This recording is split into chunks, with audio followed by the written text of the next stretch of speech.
সবাইকে স্বাগত জানাচ্ছি আমাদের নিউটনের বলবিদ্যা চতুর্থ নাম্বার ক্লাস। আজকে থেকে আমাদের সাধারণত কৌণিক গতিটা শুরু হয়ে যাবে। আমাদের রৈখিক গতি মোটামুটি পড়া এক পর্যায়ে শেষ হয়ে গেছে। এখন একটা মাত্র টপিক আমাদের বাকি আছে, সেটা হলো আমাদের রকেট। রকেট আমরা শেষ ক্লাসে পড়বো, সবার শেষ ক্লাসে। আজকে আমাদের শুরু হবে বৃত্তীয় গতি বা কৌণিক গতি। এটা কিন্তু অনেক ইম্পর্টেন্ট ফর সিকিউ। যেমন প্রথমে বৃত্তীয় গতি বুঝতে হলে বৃত্তীয় গতির কিছু টার্ম আছে, সেগুলো আমাদের জানতে হবে। যেমন কৌণিক সরণ কি, এখানে বুঝতে হয় কৌণিক বেগ কি, কৌণিক ত্বরণ কি।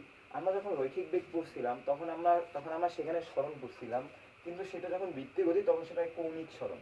কৌণিক সরণ কি আমরা যখন পড়ছিলাম মনে আছে? আমরা যখন সরণ পড়ছিলাম মনে আছে কি ভাইয়া? বেগ by T S equal to V T, এইটাই না? এইটাই তো নাকি? সরি, আমরা পড়ছিলাম এস ইকুয়াল টু কি, ভিটি। সরণ ছিল কি এইটা না? সরণ ছিল কি আদি বিন্দু থেকে শেষ বিন্দু পর্যন্ত সরলরৈখিক দূরত্বকে সরণ বলে। কিন্তু কৌণিক গতিতে সরণ কি? ধরো এই যে পার্থক্য, এখানে যে থিটা, এটা হলো আমাদের সরণ। দেখো এ থেকে বিতে যেতে যে থিটাটা প্রয়োজন, এইখানে এই থিটাতে যেতে যে পরিমাণ টাইম লাগে, দিস ইজ কল কি আমাদের এখানে কৌণিক সরণ। এই কৌণিক সরণ একক কিন্তু আমাদের রেডিয়ান। রেডিয়ান এখানে কিন্তু সর্বদা রেডিয়ান বসবে। দেখো এই যে থিটা, এখানে থিটা বসে কৌণিক সরণ। কৌণিক বেগকে প্রকাশ করা হয় এই চিহ্নটা দ্বারা, দ্যাটস কল ওমেগা। ওমেগা এটা হলো গ্রিক অক্ষর ওমেগা। ওমেগা কি? এই দেখো কৌণিক বেগ কিন্তু দুইটা হতে পারে। একটা হলো গড়, ওই আমাদের বেগের মতোই। বেগ যেমন দুই গড়, একটা গড় বেগ, একটা হলো তাৎক্ষণিক বেগ। এখানেও কৌণিক বেগ দুই প্রকার, একটা হলো গড় বেগ, একটা হলো তাৎক্ষণিক বেগ। গড় বেগের সূত্র কি? ডেল থিটা বাই টি। মনে আছে আমরা পড়ছিলাম বেগ সমান সমান কি? এস বাই টি। বেগ সমান সমান কি? S by T. এইখানেও দেখো বেগ দ্বারা কি? বেগ মানে omega. Omega is equal to সরণ বাই সময়। সরণ কি? Del theta. Del theta by T. একই জিনিস। তাৎক্ষণিক বেগ হলো যে যখন সময় একটা শূন্যের কাছাকাছি, অর্থাৎ ওই মুহূর্তে আমাদের যে কৌণিক বেগটা কত, সেটা আমাদের তাৎক্ষণিক দ্বারা বোঝায়। তারপর আমাদের কৌণিক ত্বরণ, যেটা আমরা আলফা দিয়ে প্রকাশ করি। এই আলফা দিয়ে আমরা প্রকাশ করি। আমরা যখন রৈখিক গতিতে কিন্তু এরকম দিয়ে প্রকাশ করতাম, এর মতো, আর এখন আমরা আলফা দিয়ে প্রকাশ করি। এইটা ওই যে একটা গড় বেগ, আর একটা তাৎক্ষণিক গড় ত্বরণ, তাৎক্ষণিক কৌণিক ত্বরণ। এটা কি? ওই যে আমাদের বেগকে যদি সময়ের সাপেক্ষে ডিফারেন্সিয়েট করি, এইটাই তো। এবং এরপর আমাদের কিছু আছে, যেমন এটা একক কি? Radian per second. এটা একক কি? Radian per second square. এরপর আমাদের এই যে রিলেশন বুঝতে হয়, যেমন এই যে আমরা কৌণিক বেগ পড়ছি, যেমন অনেকগুলো সূত্র আছে। যেমন ওমেগা, এটা যদি আমি নিজের হাতে বুঝি, omega is equal to 2 pi by T, 2 pi F, 2 pi N by T, এগুলো আছে। এগুলো যদি আমি হাতে বুঝাই, ওমেগার প্রথম যে সূত্র, এই যে ওমেগা, আমরা এই প্রথম সূত্রে কি পেয়েছি? এই যে del theta by del t, অর্থাৎ এই যে সময়ের হার, অর্থাৎ আমাদের এই যে ওই কৌণিক সরণের হার, সময়ের হার। আবার এটাকে এরকম লেখে 2 পাই বাই টি। এখন এদিক দেখো পাই, এটা কি 1 বাই টি না? 2 পাই ইনটু 1 বাই টি। তাহলে এটাকে আমি বলতে পারি না 2 পাই এফ, আর এটাকে বলতে পারি না 2 পাই এফ, আমি বলতে পারি না এন বাই টি। আবার একটা সূত্র আমরা আরেকটা জানি কি, ওমেগা ইজ ইকুয়াল টু কি? ভি বাই আর। অর্থাৎ এই কয়টা সূত্র জানলে মোটামুটি হয়। এরপর আমাদের যে কৌণিক ত্বরণ, এই রিলেটেড কিছু জানতে হবে, অর্থাৎ কৌণিক ত্বরণ কি কি আছে এই সম্পর্কে আমরা এখন জানতে হবে।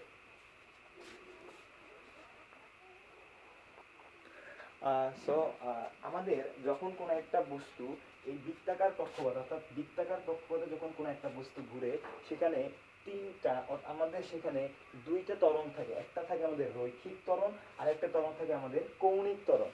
সেখানে কিন্তু টোটাল ত্বরণ থাকে কিন্তু চারটা। তিনটা রৈখিক ত্বরণ, একটা কৌণিক ত্বরণ। এখন রৈখিক ত্বরণগুলো কি কি ভাইয়া?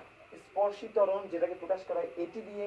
কেন্দ্রমুখী ত্বরণ, যেটা এসি, এবং নিট ত্বরণ এন এর দিয়ে প্রকাশ করা হয়। আচ্ছা, স্পর্শী ত্বরণ কি ভাইয়া? ধরো এই বৃত্তাকার পথে কোনো দুটো বস্তু ঘুরতেছে। এখন এই অর্থাৎ মানের যদি পরিবর্তন, ধরো এখানে 5, এখানে 6 মিটার পার সেকেন্ড, এখানে 7 মিটার পার সেকেন্ড, এখানে 8 মিটার পার সেকেন্ড, যদি মানের পরিবর্তনের জন্য আমি আবার বলতেছি, মানের পরিবর্তনের জন্য যে ত্বরণের জন্ম, মানের পরিবর্তন, যেমন এখানে 5, এইখানে 6, এইখানে 7, এইখানে 8, এটা কিন্তু স্পর্শ বরাবর হচ্ছে। অর্থাৎ এর এই এই এই যে ত্বরণ, এটার দিক কিন্তু সবসময় স্পর্শ বরাবর। আর আমার কেন্দ্রমুখী ত্বরণ কি? কেন্দ্রমুখী ত্বরণ হইল দিকের পরিবর্তনের জন্য, অর্থাৎ এইখানে এই দিক, এইখানে এই দিক, এই যে একটা দিক, এই বিন্দুর দিক হলো এইখানে, এই বিন্দুর দিক এইখানে। দেখো প্রত্যেকটা বিন্দুতে কিন্তু দিক আলাদা, এবং কেন্দ্রমুখী ত্বরণের দিক কিন্তু সর্বদা কেন্দ্র বরাবর। আর কোনো একটা বস্তু যদি বৃত্তাকার পথে ঘুরতে চায়, তার কোনো ত্বরণ থাকুক বা না থাকুক, তার কেন্দ্রমুখী ত্বরণ থাকতেই হবে। কারণ কেন্দ্রমুখী ত্বরণ মানেই কি, এটা যদি কোনো একটা বস্তু তার দিক পরিবর্তন করার জন্য যে ত্বরণ সৃষ্টি হয়, বৃত্তাকার পথে ঘুরবে, তার দিক পরিবর্তন করবে না এমন কোনো বৃত্তাকার গতি আজ পর্যন্ত তৈরি হয় না। তারপরে এখানে স্পর্শ ত্বরণের একটা সূত্র আছে, এটা আমি লেখা হয় না, যেমন এটি equal to R alpha R alpha. আর কেন্দ্রমুখী ত্বরণের সূত্র হলো এসি সমান সমান বি স্কয়ার বাই আর, যেটাকে লেখা যায় omega square by R. B square by R, যেটাকে আমরা লিখতে পারি omega square by R, AC. আর এখানে নিট বল কি, নিট বল হলো এখানে আমরা দেখো এটা কোশ্চেনে বললো তুমি তার ত্বরণ নির্ণয় করো। এখন আমরা কোন ত্বরণ নির্ণয় করব? আমরা কি স্পর্শী ত্বরণ নির্ণয় করব না কেন্দ্রমুখী ত্বরণ নির্ণয় করব? এই কনফিউশন থেকে বাঁচার জন্য যে ত্বরণটা তৈরি করছে এটাকে বলা হয় নিট ত্বরণ।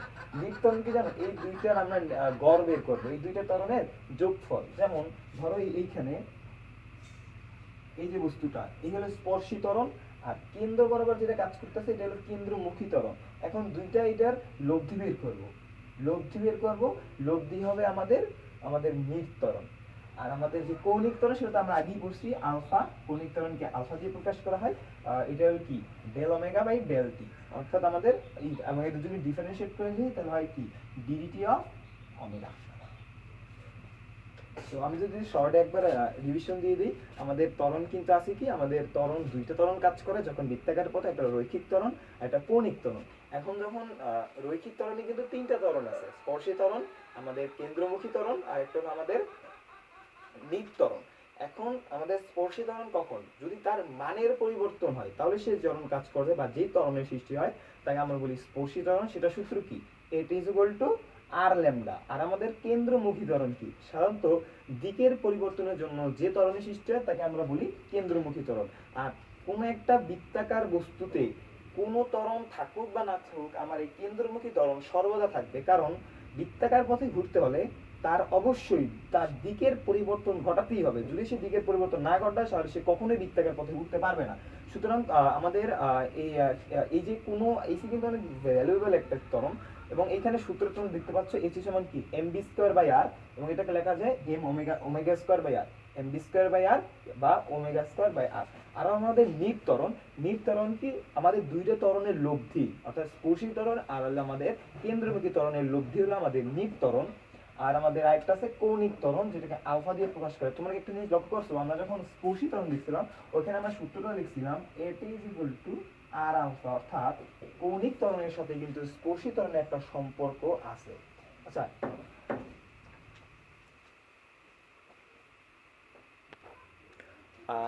সো আমরা কি জানলাম, অর্থাৎ কোন একটা বস্তু যদি বৃত্তাকার পথে ঘুরতে থাকে তাহলে কোন ত্বরণ কাজ করুক বা না করুক, কোন ত্বরণটা কাজ করবে, অবশ্যই কেন্দ্রমুখী ত্বরণ।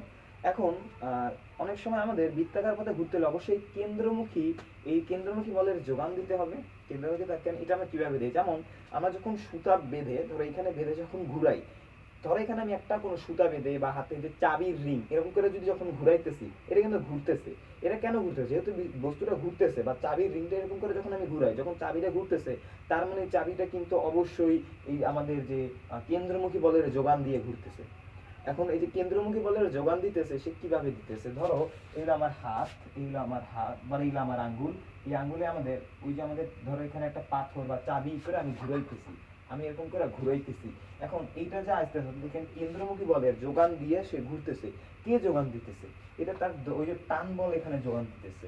অর্থাৎ এরপর ওই টান বল, ওই দড়ির ওই যে সুতার যে টান বল, ওই টান বল আমাদের কেন্দ্রমুখী বলের যোগান দিচ্ছে। আবার চিন্তা করো, এই যে মহাকর্ষ বা এই যে সূর্য এবং এই পৃথিবী, আমাদের এই পৃথিবী কিন্তু সূর্যের কেন্দ্র করে গোল গোল ঘুরতেছে। সে কেমনে বৃত্তাকার পথে ঘুরতেছে না, যদিও বৃত্তাকার না, উপবৃত্তাকার, তারপরও লুক লাইক তো আমাদের হিসাবের সুবিধাতে ধরে নেই বৃত্তাকার ভাইয়া। এই যে বৃত্তাকার পথে ঘুরতেছে ভাইয়া, যদি এখানে আমাদের এফসি যদি এখানে পূরণ না করে, অর্থাৎ ও আমাকে যদি কেন্দ্রমুখী বলের যোগান না দিতে পারে পৃথিবী জীবনে বৃত্তাকার পথে ঘুরতে পারবে? পারবে না। এখানে কে যোগান দিচ্ছে? মহাকর্ষ বল এই আমাদের এইটার যোগান দিতেছে। পরমাণুর ভিতরে ধরো এটা পরমাণু, ইলেকট্রনগুলা কেন্দ্র করে নিউক্লিয়াসকে কেন্দ্র করে ঘুরতে পারতেছে কেন? বৃত্তাকার পথে কিভাবে ঘুরতেছে? অবশ্যই এখানে কেন্দ্রমুখী বলের যোগান দিতে পারতেছে। এখানে কেন্দ্রমুখী বলের যোগান দেয় কি? আমাদের এখানে আকর্ষণ বল দেয়, এখানে আমাদের নিউক্লিয়াসের ভিতরে বলগুলো আমাদের এখানে যোগাযোগ দিতেছে। সো এরকমই একটা কনসেপ্ট নিয়ে আমরা হাজির হয়েছি যে উলম্ব তলে সুতার টান, অর্থাৎ আমরা ওই কনসেপ্ট অর্থাৎ কেন্দ্রমুখী ত্বরণের কনসেপ্ট লাগাইয়া কাজ করব। তারপরে আমরা এখানে দেখবো সর্বোচ্চ বিন্দু। আচ্ছা, আমি ঘুরাতে পারি কিন্তু দুইটা ওয়েতে। আমি এইভাবে ঘুরাতে পারি, আবার আমি এইভাবে ঘুরাতে পারি। এখন আমরা এইভাবে ঘোরা উলম্ব তলে আমরা চিন্তা করতেছি, আমরা কিন্তু আনুভূমিক তলে না। আমরা চিন্তা করতেছি উলম্ব তলে সুতার টান, অর্থাৎ এইভাবে আমি যে সুতা এরকম করি সেই ক্ষেত্রে আমাদের সুতার টান ধরে আমরা এইভাবে করতেছি। এবং এইখানে এইটা আমার ঘূর্ণন অক্ষ, এই হলো আমাদের এইখান থেকে ধরলাম এই এই এই জায়গাটা বস্তু আছে, এই বস্তুটাকে আমি ঘুরাইতেছি। এই মন ভরে একটা বস্তু, এই ভরের একটি বস্তুকে আমি ঘুরাইতেছি। ধরলাম এখানে টান বল কাজ করতেছে এবং এটা আমাদের ঘূর্ণন অক্ষ থেকে নিচের দিকে কোন হলো থিটা। তাহলে এখানে যদি কি করি, যেমন এই বস্তুটা এখানে আছে, এইখানে তার নিচের দিকে ওজন কাজ করতেছে আমাদের এমজি। এমজি এই কোণটা থিটা হলে তো এই কোণটাও থিটা। আর এখানে ভেক্টর উপাংশ কাজ করতেছে, যারা ভেক্টর জানো না শিখে আসবা। এইটা হলে আমাদের যার সাথে কোণ থাকে তার সাথে থিটা আছে cos থিটা, এখানে mg cos থিটা, এখানে mg sin থিটা। এখানে mg sin থিটা আমাদের কোনো কাজেই লাগতেছে না। দেখো এইখানে কিন্তু এইটা লাগতেছে। এইখানে দেখো চাইতেছে কোনটা সামনে, তো t mg cos থিটা সমান হবে fc, অর্থাৎ কেন্দ্রমুখী বল। তো এখানে ক্যালকুলেশন করলে t টা আনলে হবে fc mg cos theta, t সমান fc এর মান বসাইলে কি fc মান কত mv স্কয়ার বাই r বা ওমেগা স্কয়ার বাই r। আগে একটু আলোচনা করলাম mv square by r mg cos theta. এখানে থিটাটা ইম্পর্টেন্ট। থিটা হলো আমাদের কি উলম্ব তলের সাথে নিচের দিক থেকে কোণ, এটা ইম্পর্টেন্ট। এখন আমরা কিছু টাইপ করব। টাইপ 1 আমাদের সর্বোচ্চ বিন্দু থেকে আমাদের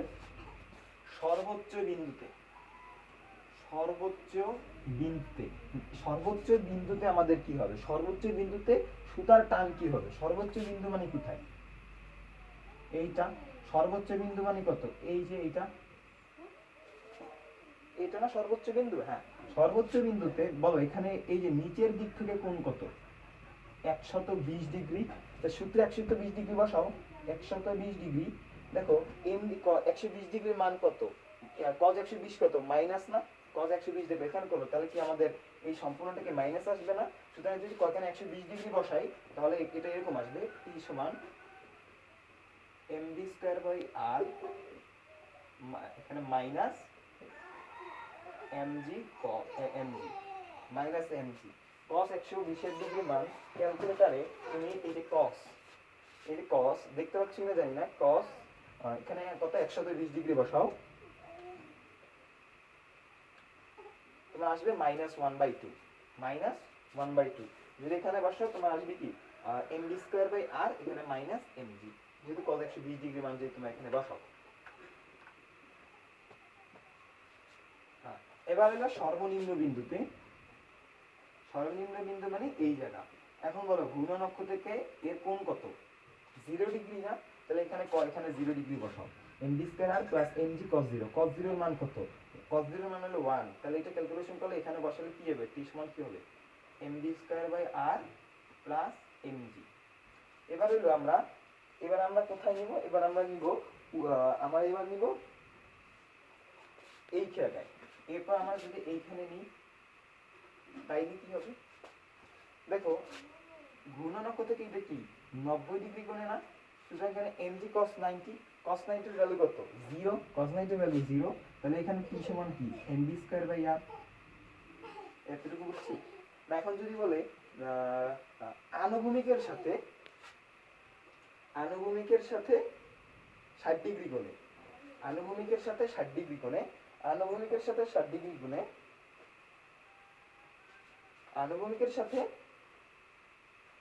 30 ডিগ্রি কোণে, তাহলে কি হবে? এটা 90 আর এটা 30, তাহলে এখানে 120 ডিগ্রি। আবার যদি বলে উলম্ব তলের সাথে নিচের দিক থেকে 60 ডিগ্রি, তাহলে থিটার জায়গায় 60 ডিগ্রি বসবে।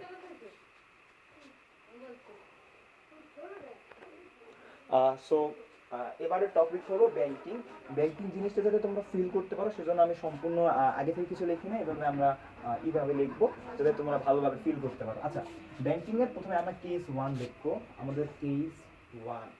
আচ্ছা, ব্যাংকিং এ যদি আমরা না বাকি, ব্যাংকিং কিন্তু এটা কিন্তু ওই যে কমার্সের স্টুডেন্টের ব্যাংকিং না, এটা হলো রাস্তার ব্যাংকিং, আমাদের নির্দিষ্ট পরিমাণ বেঁকে যেতে হয়। দেখো এখন আমরা যদি না বেঁকে কখনো রাস্তা বাঁক নিতে পারবো? ধরো এখানে একটা কেস দেখলাম, কেউ বাঁকলো না, অর্থাৎ আমি এখানে না বাঁকিয়ে আমি রাস্তা দিচ্ছি, আমি বেঁকা, অর্থাৎ বেঁকা রাস্তা বা আমাদের এই রাস্তাটা, অর্থাৎ আমি এখন ই করবো, অর্থাৎ বেঁকে রাস্তা আমি বেঁকা করবো। যদি আমি সোজা যেতেছি, ধরো গাড়ি আমি যদি কোনো না বাঁক দিই তাহলে কি আমি আসলে এখানে যেতে পারবো? সেটা এখন আমরা দেখবো ম্যাথমেটিক্যাল। ধরো এই রাস্তা, এই হলো বাঁক রাস্তা, সরি,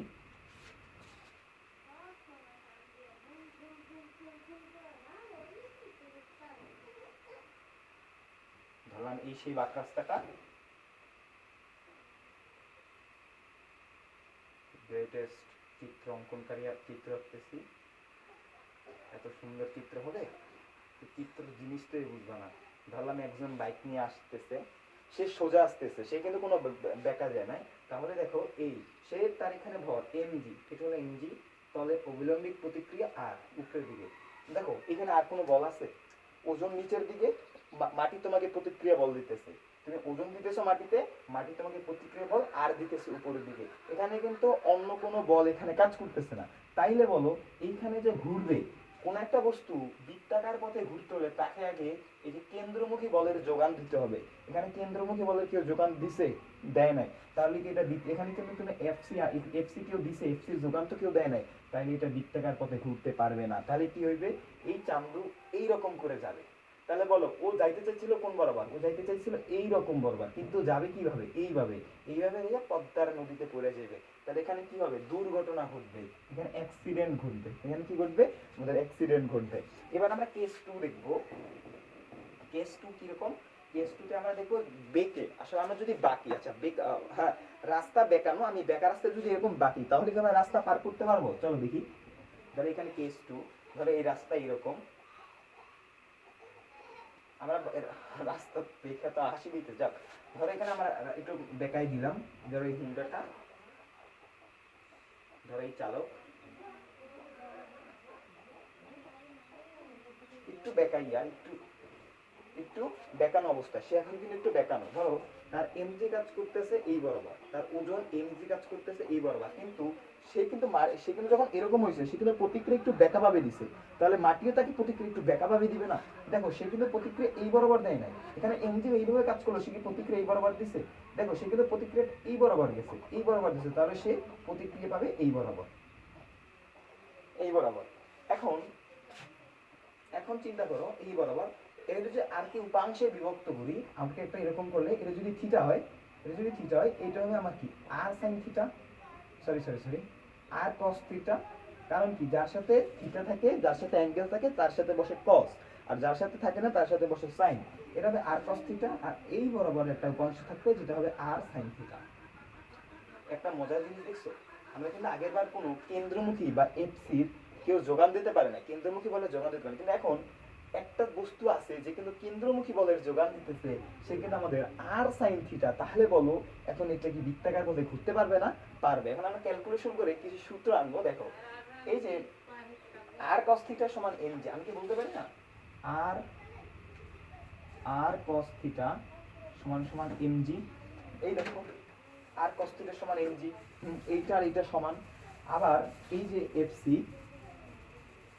আবার এই যে fc সমান কি r sin থিটা, আবার r sin থিটা সমান fc, আর fc মানে কত? mv square by r।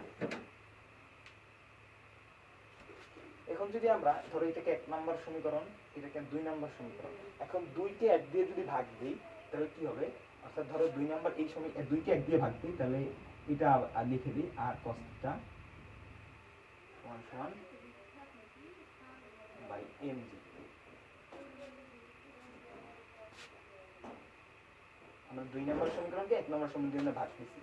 এই যে r আর r কাটা sin বাই cos মানে কত? tan theta. এখন বলো এই যে এটা কি উপরে ভাগ, উপরে যে কোনো ভাগ আছে ওইখানে যে গুণ হয়ে যাবে 1 বাই mg, m কাটা, তাহলে tan থিটা হতে হবে কি? উপরে থাকে v স্কয়ার, নিচে থাকে rg। তো আমাদের সূত্র কি tan theta is equal to V square by আর জি।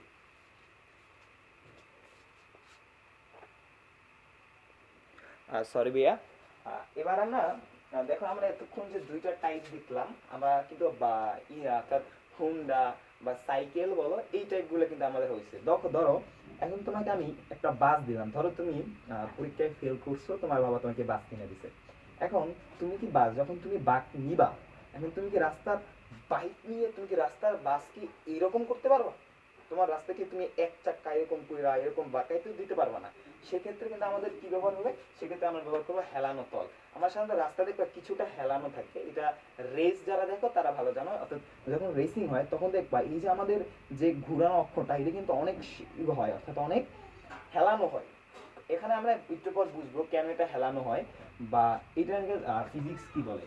যখন হেলানো তল, ধর একটা চিত্র আঁকি আমরা, ধরলাম ওই যে হেলানো রাস্তাটা, এই যে রাস্তাটা এখান থেকে কিছুটা উঁচু, এই রাস্তাটা কিছুটা উঁচু, ধরো এখানে একটা গাড়ি একই, ধরো এই তোমার সেই বাস যেটা তুমি চালাইতেছো, তোমার 4 চাকা, ধরো এই বাসের পিছের অংশ আমরা দেখতেছি, ধরো এই যে বাসটা, ধরো এখানে একটা বাস যাইতেছে, এই বাসের আমরা পিছন দেখতেছি, বাসের আমরা পিছন দেখতেছি, এই বাসটার পিছন জিনিসটা আমরা দেখতেছি, এই বাসটার ওজন কাজ করতেছে এই নিচের দিকে এমজি, তবে যেহেতু বল প্রয়োগ করতেছে এই বরাবর, তাহলে প্রতিক্রিয়া কি হবে, এই বরাবর আমরা পাবো। আর এখন আর এর এই এখানে যদি থিটা হয়, এটা হবে আমাদের কি আর অফ কস থিটা, এবং এই দিক বরাবর যেটা উপাংশ হয় এটা কি হবে আর অফ সাইন থিটা। দেখো এটা কিন্তু আমাদের এফসির যোগান দিয়ে দিছে, এফসির যোগান দিয়ে দিছে, আমাদের কেন্দ্রমুখী বলের যোগান দিয়ে দিছে। তাহলে দেখো আমাদের কিন্তু আগের মতোই সেম টু সেম, এখানে এফসি আর sin থিটা, আবার আর cos থিটা এবং আর cos থিটার সমান এমজি। তাহলে তুমি বুঝছে গেছো এখানেও সূত্রটা কিন্তু tan theta is equal to V square by R G হবে, এটাই হয়। এরপর আরেকটা আছে, যদি এখান থেকে উচ্চতা যদি এইচ হয় এবং এইখান থেকে এই দূরত্বটা যদি আমাদের এক্স হয়, তাহলে আমাদের আরেকটা সূত্র আছে, দেখো এই কোণটা থিটা, এই কোণটা থিটা হেলানো তল, যেহেতু যেহেতু মানে হেলানো তল, এই থিটা হলো তো এইটাও থিটা। এখন যেহেতু থিটা, ধরো এখান থেকে যদি সাইন থিটা লই, সাইন থিটা, সাইন থিটা মানে কি সাগরে লবণ আছে, লম্ব বাই অতিভুজ, sine is equal to h by x, এইটাই। আর এখন আমাদের যে একটা কনসেপ্ট নিয়ে শুরু করছিলাম, সাধারণত যখন রেস হয় তখন এখানে তুমি দেখো রাস্তাটা অনেক বাঁকানো থাকে, কারণ কি ভাইয়া এই সূত্রটা একটু লক্ষ্য করো, আবার যদি দেখি tan theta is equal to V square by R G. এই দেখো এখানে কিন্তু আমি যদি tan থিটা বাড়াই, তাহলে কিন্তু বেগের সাথে থিটার সাথে বেগের সম্পর্ক আছে। এখন যারা রেস করে তারা চায় কি, সবাই ম্যাচ জিততে চায়, তারা কিন্তু চায় তাদের বেগ অনেক বেশি হোক, যারা রেসার তারা চায়, কখনো চাইবে তাদের বেগ কম হোক, তাদের ম্যাচ ঠকুক, তারা চায় অনেক বেগ যেন তারা পায়, তাইলে তো তারা ম্যাচটা জিতবে। তাইলে কি করা যায় দেখো, তাইলে তারা করে কি, তাদের থিটা বা তারা অনেক কোণে দেখো গাড়ি চালায়, দেখো যখন তারা গাড়ি চালায় অনেক কোণে একদম মনে হয় যেন মাটির সাথে মিশা যায়, কারণ কি, তাহলে তারা বেগ আমাদের বৃদ্ধি পায়। দেখো এখানে কি সমানুপাতিক সম্পর্ক কিনা, ইয়েস। তোমরা ব্যাংকিং কোণ বুঝে গেছো। তো আজকে লেকচার এই পর্যন্তই, আলহামদুলিল্লাহ, বাই।